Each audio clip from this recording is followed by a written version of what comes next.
Hello everyone, welcome to remedy IAS YouTube channel. आज के इस वीडियो में हम 17 सितंबर 2025 के करंट अफेयर्स डिस्कस करने जा रहे हैं।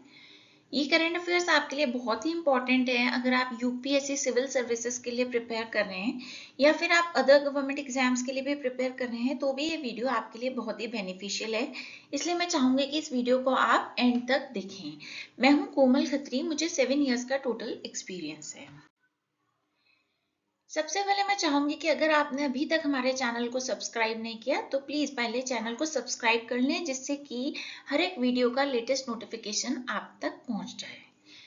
First news is about Jojari river. Jojari river के बारे में ये न्यूज है कि सुप्रीम कोर्ट ने सू मोटो कॉग्निजेंस लिया है, क्योंकि इस रिवर में इंडस्ट्रियल वेस्ट डिस्चार्ज हो रहा था, जिससे कि इसके आसपास जो भी गांव स्थित हैं, जो भी विलेजेस स्थित हैं या जो भी वाइल्ड लाइफ है, वो सब प्रभावित हो रही थी। तो जोजड़ी रिवर के बारे में जानना हमारे लिए जरूरी है। जोजड़ी रिवर बेसिकली राजस्थान में बहती है और ये एक सीजनल रिवर है। ठीक है, ये बारिश के सीजन में ही बहती है, पेरेनियल रिवर नहीं है जो कि साल भर हमेशा लॉन्ग टाइम बहती रहे। ये ट्रिब्यूटरी है लूनी रिवर की। This fact is very important, it is a tributary of Luni river. और बेसिकली नागौर डिस्ट्रिक्ट में जो हिल्स है वहां से ये सरप्लस रेन वाटर को कैरी करती है अपने साथ। नॉर्थ ईस्ट से साउथ वेस्ट डायरेक्शन की तरफ बहती है। आप देख सकते हैं ये नॉर्थ ईस्ट से साउथ वेस्ट डायरेक्शन की तरफ बह रही है और बीच बीच में इसमें छोटी छोटी नदियां आके जुड़ती जाती हैं, जिससे कि पानी की क्वांटिटी इसमें बढ़ती जाती है।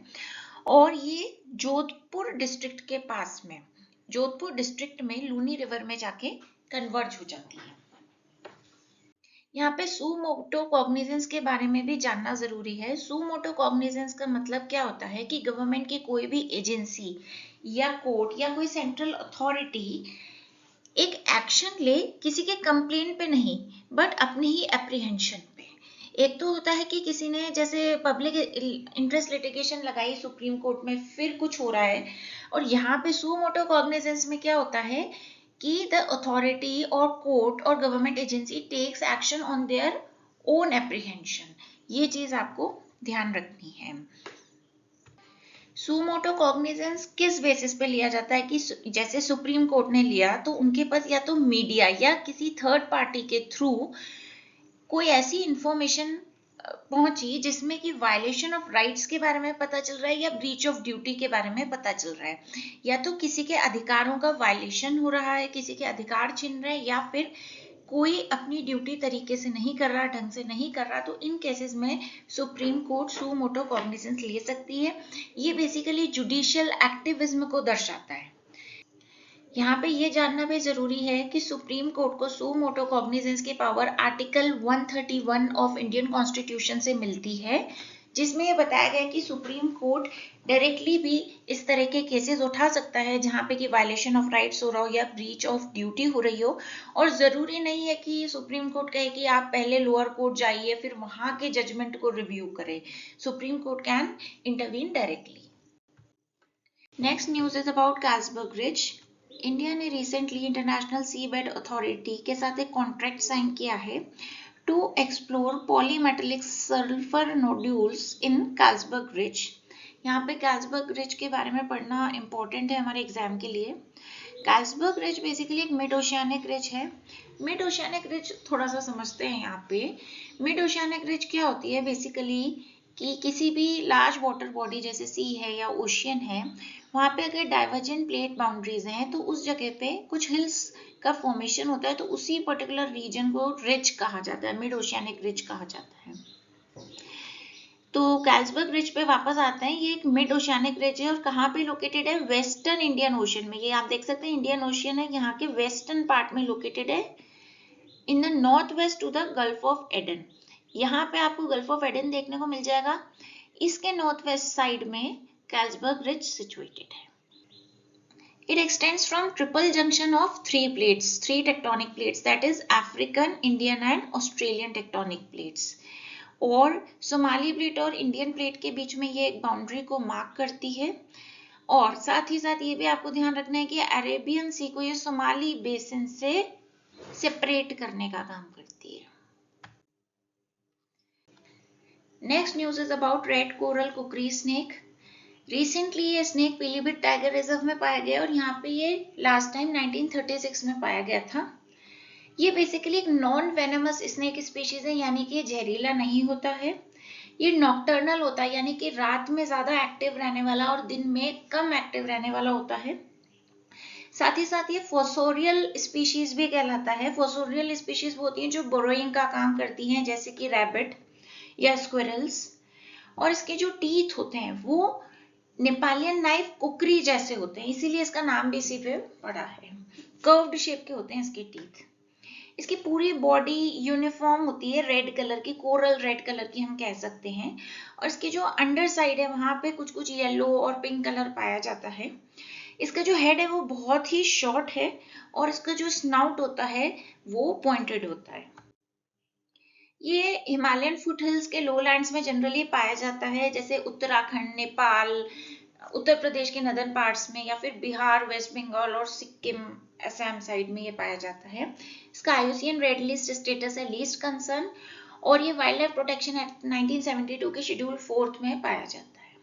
ठीक है, अब आपको पीलीभीत टाइगर रिजर्व के बारे में भी जानना होगा क्योंकि ये भी हमारे एग्जाम के हिसाब से इम्पोर्टेंट है। तो ये जो टाइगर रिजर्व ये उत्तर प्रदेश स्टेट में सिचुएटेड है और इंडिया नेपाल बॉर्डर पे, जहाँ पे कि हिमालयन फुटहिल्स है वहां पे ये लोकेटेड है। गोमती रिवर इससे ओरिजिनेट होती है। तो गोमती रिवर कहाँ से ओरिजिनेट होती है? पीलीभीत टाइगर रिजर्व से। यहाँ पे साल फॉरेस्ट पाए जाते हैं, साल के जो जंगल है वो घने साल के जंगल पाए जाते हैं। साथ ही साथ एलुवियल ग्रासलैंड, सवानास, स्वैम्स, ये सब भी यहाँ पे पाया जाता है। और इसकी बाउंड्री पे शारदा सागर डैम सिचुएटेड है, Sharda Sagar dam. Next news is about doctrine of escheat.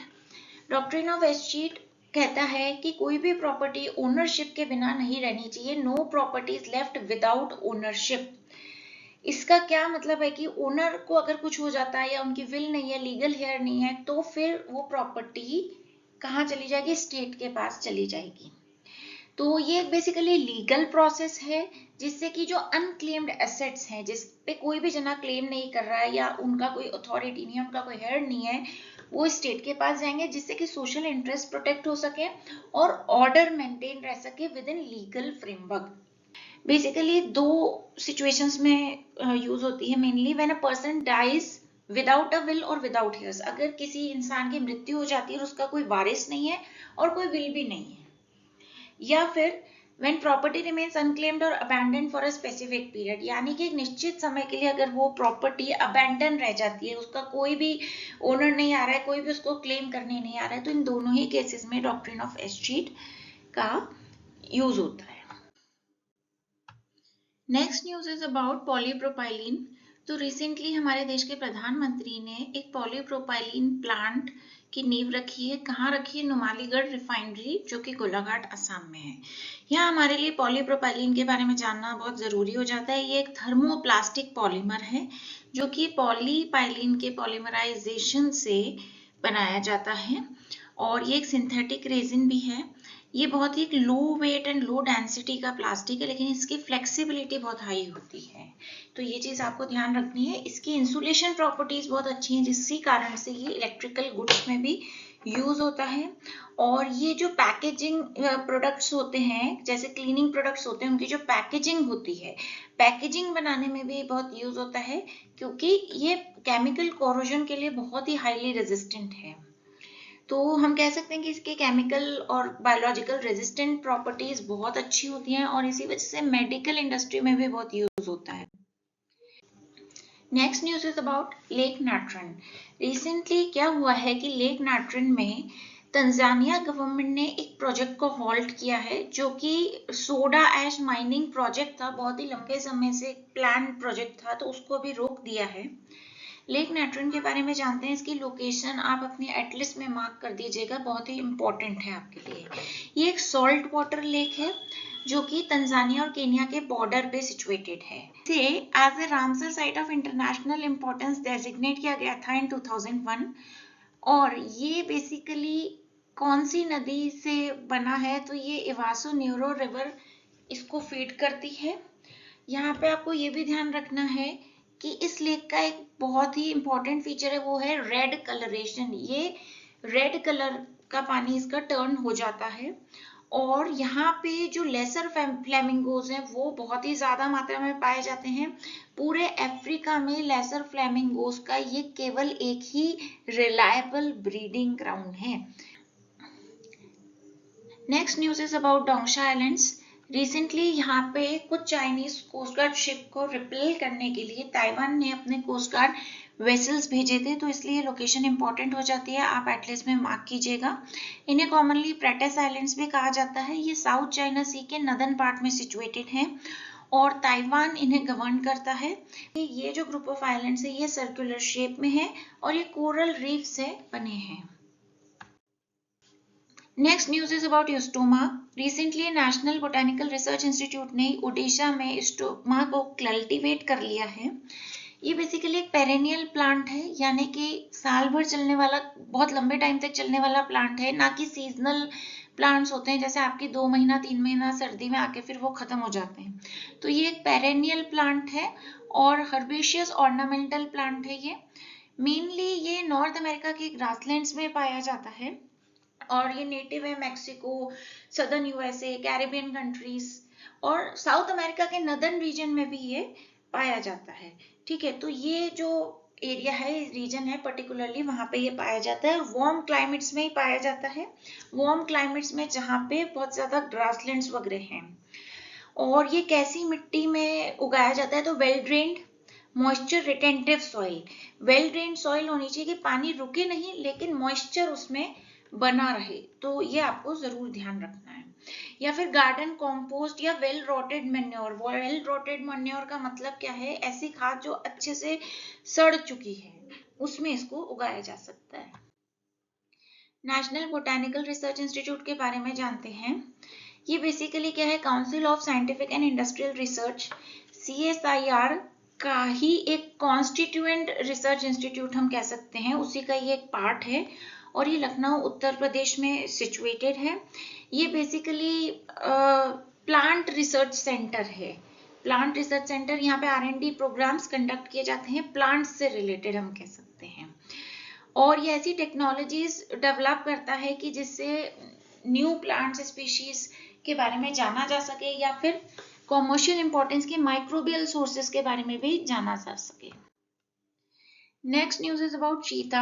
Recently क्या हुआ है कि मध्य प्रदेश के श्योपुर में कूनो नेशनल पार्क में एक 20 मंथ ओल्ड फीमेल चीता की डेथ हो गई है, जो कि इंडिया में ही बॉर्न हुई थी और ऐसा माना जा रहा है कि शायद इसका लेपर्ड से एनकाउंटर हुआ होगा, उसी वजह से ये नहीं जिंदा बची। चीता के बारे में जानना यहाँ पे इम्पोर्टेंट है। तो चीता के सॉलिटरी एनिमल्स होते हैं, ग्रुप्स में नहीं रहते हैं, अकेले ही रहते हैं, अकेले ही शिकार करते हैं and they are fastest land animals. ये धरती पे सबसे तेज दौड़ने वाले स्पीशीज माने जाते हैं और इनकी स्पीड जो है भागने की वो 120 किलोमीटर पर आवर तक हो सकती है। और सबसे इम्पोर्टेंट फैक्ट ये है कि ये मात्र 3 सेकंड में 0 से 100 किलोमीटर पर आवर की स्पीड को अचीव कर सकते हैं। इतना जल्दी ये अपनी स्पीड एक्सेलरेट कर सकते हैं। यहाँ पे बेसिकली क्या है कि ये रोरिंग नहीं करते हैं, जैसे कि बाकी जो एनिमल्स है ना, जैसे लायन है, टाइगर है, वो रोरिंग करते हैं और ये मतलब रोरिंग मतलब दहाड़ना, और ये दहाड़ते नहीं है बल्कि ये हाई पिच चर्प्स और बार्क्स का उपयोग करते हैं कम्युनिकेट करने के लिए। और ये अपनी टेरिटरी मार्क करते जाते हैं जहां से भी ये जा रहे हैं और उसके लिए ये यूरिन स्प्रेस का यूज करते हैं या फिर स्क्रैच मार्क्स बना देते हैं ट्रीज पे अपने, या फिर चीक रबिंग कर लेते हैं। तो इस तरह से अपनी टेरिटरी मार्क करते हैं। IUCN की रेड लिस्ट में ये वनरेबल बताए गए हैं और वाइल्ड लाइफ प्रोटेक्शन एक्ट 1972 में इनको शेड्यूल 2 में रखा गया है।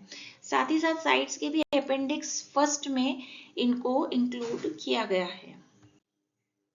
यहाँ पे कूनो नेशनल पार्क के बारे में जानना भी बहुत इंपॉर्टेंट है, जो कि मध्य प्रदेश के श्योपुर डिस्ट्रिक्ट में है। इसकी लोकेशन आप अपने एटलस में मार्क कर लीजिएगा और ये विंध्या हिल्स के पास में ही है। कूनो रिवर, जो कि चंबल रिवर की एक ट्रिब्यूटरी है, वो इस नेशनल पार्क में साउथ से नॉर्थ डायरेक्शन की तरफ बहती है और हम कह सकते हैं कि इस नेशनल पार्क को बेसिकली 2 सेक्शंस में डिवाइड कर लेती है। इंडिया में जो चीता का इंट्रोडक्शन होना था, उसके लिए एक action plan for introduction of चीता इन इंडिया बनाया गया था। उसके लिए इस पार्क को सेलेक्ट किया था। इसमें बहुत ही अच्छी प्लांट डाइवर्सिटी है। यहाँ पे कारदाई, खैर, सलाई वगैरह के पेड़ पाए जाते हैं। साथ ही साथ यहाँ बहुत से दूसरे एनिमल्स और बर्ड स्पीशीज भी पाए जाते हैं। Next news is about international energy agency. तो इंटरनेशनल एनर्जी एजेंसी ने एक रिपोर्ट दी थी रिसेंटली। उसमें कहा गया है कि पूरे विश्व भर में जितने भी ऑयल और गैस के फील्ड्स हैं, उनके जो रिजर्व्स हैं वो फास्ट डिप्लीट होते जा रहे हैं, जिससे कि बहुत ही नियर फ्यूचर में हम ये कह सकते हैं कि प्राइस और सप्लाई रिस्क बनने के चांसेस रह सकते हैं कि या तो सप्लाई कम आए या फिर अचानक से प्राइस बढ़ जाए।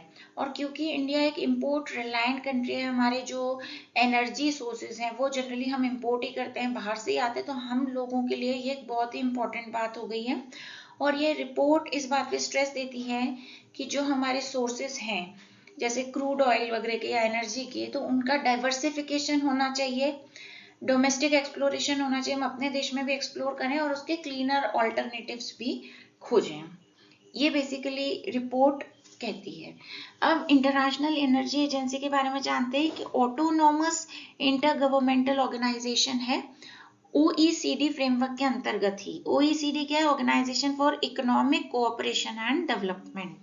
तो OECD के फ्रेमवर्क ही ये एक ऑटोनॉमस इंटर गवर्नमेंटल ऑर्गेनाइजेशन है। ये गवर्नमेंट्स और इंडस्ट्री के साथ वर्क करता है, जिससे कि एक secure and sustainable energy future सभी के लिए निर्मित हो सके। 1974 में इसकी स्थापना हुई थी। बेसिकली 4 मेन एरियाज पे फोकस करता है, जो कि है energy security, economic development, environmental awareness and engagement world wide. और साथ में हम ये कह सकते हैं कि टोटल 31 कंट्रीज इसके मेंबर है। कुछ कंट्रीज एसोसिएशन मेंबर्स भी हैं। और जो भी पर्सन IEA का मेंबर बनता है उसे OECD का मेंबर बनना भी जरूरी होता है। इंडिया ने इसे 2017 में as an associate member join किया था। और कौन कौन सी रिपोर्ट्स इसके द्वारा पब्लिश की जाती हैं, ये बहुत ही इंपॉर्टेंट है आपके प्रीलिम्स पर्सपेक्टिव से। तो world energy outlook, world energy balances, energy technology perspectives, world energy statistics और नेट जीरो बाय 2050, ये सभी रिपोर्ट्स IEA के द्वारा पब्लिश की जाती हैं।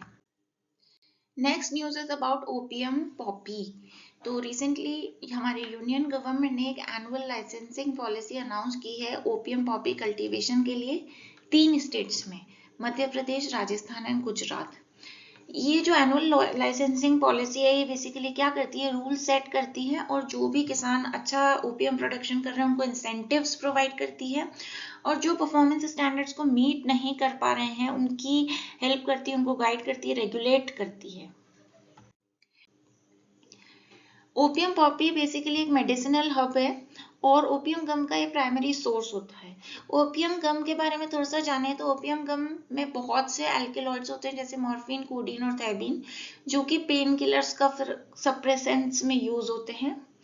ओपियम से हमें एडिबल सीड्स भी मिलते हैं, सीड ऑयल भी मिलता है, और मेनली ये टेम्परेट क्लाइमेट में ग्रो होता है, जैसे विंटर वगैरह में, सब ट्रॉपिकल रीजन्स में ग्रो होता है। और इसे well drained fertile light black या लोमी सॉइल चाहिए होती है ग्रो होने के लिए। Well drained fertile light black और loamy soil with pH around 7.0। अब कुछ प्रीवियस ईयर क्वेश्चंस डिस्कस करते हैं। फर्स्ट क्वेश्चन देखते हैं, ये 2012 में पूछा गया है। Consider the following: black necked crane, cheetah, flying squirrel, snow leopard. Which of the above are naturally found in India? इनमें से कौन से जीव भारत में प्राकृतिक रूप से पाए जाते हैं? तो जो भी सुटेबल ऑप्शन आपको लगता है आंसर के तौर पे आपको कमेंट सेक्शन में बताना है। Next question, with reference to India, Didwana, Kuchaman, Sargol and Khatu are the names of glaciers, mangrove areas, Ramsar sites और सलाइन लेक्स। तो ये आपको बताना है कि जो डीडवाना, कुचामन, सरगोल और खाटू है, ये किसके नाम है, ये आपको बताना है। ये 2021 का क्वेश्चन है यूपीएससी का। नेक्स्ट क्वेश्चन देखते हैं, ये 2013 में पूछा गया था। यहाँ पे नेशनल पार्क्स और रिवर्स आपको गिवन है, तो आपको बताना है कि इनमें से कौन सा पेयर सही है। Corbett national park, Ganga river, Kaziranga national park, Manas river and silent valley national park, Kaveri river. तो आपको बताना है कि कौन कौन से पेयर्स करेक्टली मैच्ड हैं। Next question, why is there a great concern about microbeads that are released into environment? ये क्वेश्चन 2019 में पूछा गया था। माइक्रोबीड्स जो एनवायरनमेंट में रिलीज किए जा रहे हैं उसके बारे में इतनी चिंता क्यों है? A, they are considered harmful to marine ecosystems. B, they are considered to cause skin cancer in children. C, they are small enough to be absorbed by crop plants in irrigated fields. And D, they are often found to be used as food adulterants. जो भी option आपको सही लगता है आप comment section में ज़रूर answer अपना बताइएगा। वीडियो आपको कैसा लगा कमेंट सेक्शन में बताइएगा। वीडियो को लाइक कीजिएगा, ज़्यादा से ज़्यादा लोगों के साथ शेयर कीजिएगा। Thanks for watching the video. Thanks a lot.